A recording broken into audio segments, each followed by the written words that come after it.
This video is to help you to write a short constructive response, otherwise known as a CER, which is claim, evidence, and reasoning.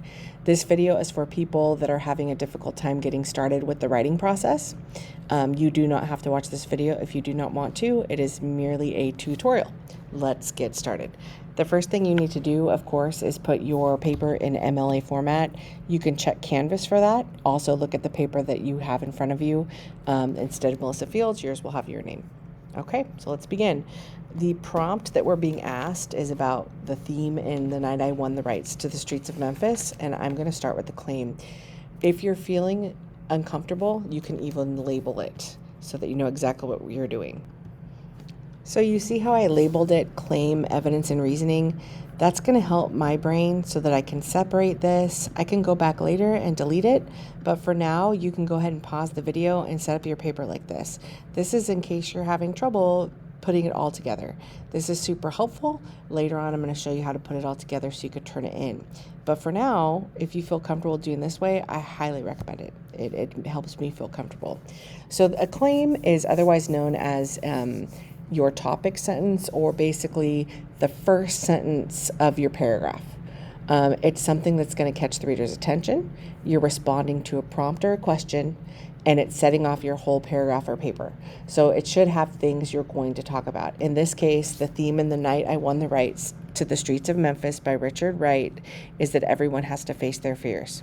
So I'm talking, you must include the title of the story and the author in a really good claim. Okay, so include those two things and you're off to a great start. I also talked about what the theme is that everyone has to face their fears. So now that I have those two things in there, I'm ready to move forward. I want to find some evidence that goes along with that. So I'm going to break out my handy dandy, very carefully annotated story so I can find some evidence. So you go ahead and do that too. Pause me. So we have evidence now.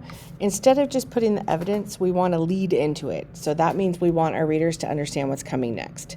So I'm going to set it up a little bit. So I said the narrator is afraid to go to the store because the neighborhood bullies beat him up. But when he came home, his mom said, "Take this money, this note, and this stick," she said. "Go to the store and buy those groceries. If those boys bother you, then fight." Now notice a couple things. Number one, I did a lead into the quote. What that means is I'm introducing what the quote is so that the reader knows what we're talking about. Number two is I have the quote itself with quote marks. I have quote marks for the quote marks for the mom's talking. And number three is this. This is the person that wrote the story. That's Richard Wright. He's the one that wrote the story, so we need to give him credit.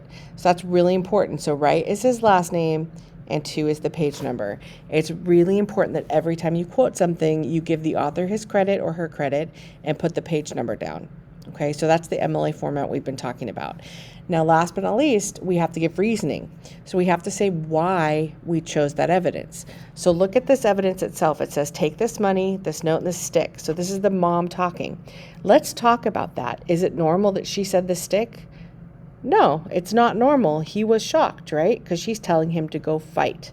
Why is that important? So now you think about it for a minute. Why is this important? This is analysis. This is what we're going to do in English class all year. We have to analyze why the author chose the language that he or she did. So I'm going to pause it so I can put some analysis in here. And in the meantime, you think about it as well. Our analysis is the boy is afraid, but his mom forces him to go back to the store. She never tells him to fight, so he is surprised when she gives him the stick. She wants him to stand up for himself and face his fear. Now that reasoning is pretty good for a couple reasons. Number one, we're talking again how the boy is afraid. If we look up here on the top one, fear is in the theme, right? So we're touching on fear again, and I'm highlighting it so my brain can catch up. And then down here we said face their fears again. So we're kind of matchy-matchy, which when you're writing, you want to be matching so your reader can not only understand what you're saying, but so your writing makes sense and it makes the reader understand the whole topic.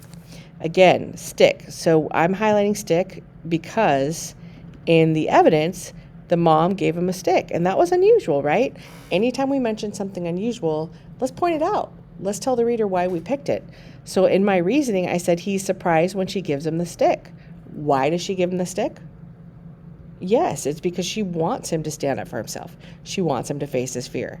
So now when we look over our writing, we're like, okay, facing his fear up in the claim. The evidence is about facing his fear by grabbing a stick and fighting back. And the reason is talking about how his mom wants him to stand up for himself. So we have something that looks really good now. So I'm going to take this because I'm going to say, well, Miss Fields probably wants to see it all together. But she also doesn't mind right now, because it's the first semester, if I leave my work up here, because then she can see my work too, which is really nice.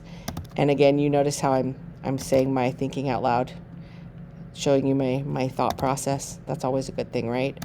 Okay, do you all talk to yourself? I do it all the time. Now look at this. Here's my finished CER. Do you think it looks good? Do you think you could do this? See, this is something you can do, right? It's not that long. You'll notice I'm not retelling the story.